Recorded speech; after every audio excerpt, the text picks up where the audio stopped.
શહેરમાં ઢોરોનો પણ ત્રાસ દિવસેના દિવસે વધી રહ્યો છે. આ ઢોરોના લીધે ક્યાંક ને ક્યાંક અકસ્માત સર્જાય છે. આ ગમખ્વાર અકસ્માતમાં નિર્દોષ લોકો મોતને ભેટે છે. ઉંડેરાથી મોટી અપડેટ સામે આવી છે કે જ્યાં ઉંડેરાના પુષ્કર સોસાયટીમાં ઢોર પકડનારી જે ઢોર પાર્ટીની શાખા છે, એટલે કે પાલિકાની જે ટીમ છે, સાથે જ ગૌપાલકોની માથાકૂટ થઈ છે, એટલે કે ઉગ્ર બોલાચાલી થઈ છે. આ રખડતા ઢોરો જ્યારે રોડ પર ખુલ્લેઆમ રખડતા હોય, દોડતા હોય, તે અંતર્ગત જ્યારે પાલિકાની ટીમ એક્શન મોડમાં આવે અને અલગ અલગ જગ્યા પરથી જ્યારે બાતમી મળતી હોય, જગ્યા પર પકડવા જાય, ત્યારે ગૌપાલકો સાથે ઝપાઝપીના કેટલાક દ્રશ્યો સામે આવ્યા છે.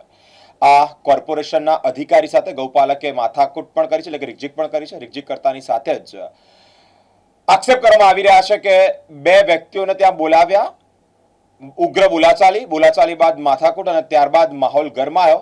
ઇવન એટલું જ નહીં, બે વ્યક્તિ અન્ય વ્યક્તિઓને બોલાવ્યા અને ફોન જૂટવી લેવાના પણ આક્ષેપ કરવામાં આવ્યા છે. માહોલ ગરમાયો છે. પાલિકાની ઢોર પાર્ટી એટલે કે ઢોર શાખાની જે ટીમ છે, તેઓની સાથે ગૌપાલકોની ઉગ્ર બોલાચાલીના કેટલાક દ્રશ્યો સામે આવ્યા છે. ઢોર પાર્ટી અને પશુ માલિકો વચ્ચે બબાલ થઈ છે. રખડતા પશુઓ પકડતી ઢોર પાર્ટી સાથે ગૌપાલકોની દાદાગીરી સામે આવી છે. માથાભારે ગૌપાલકે અધિકારીને ધક્કે ચડાવી અને મોબાઈલ પણ જૂટવાના પ્રયાસ કર્યા છે.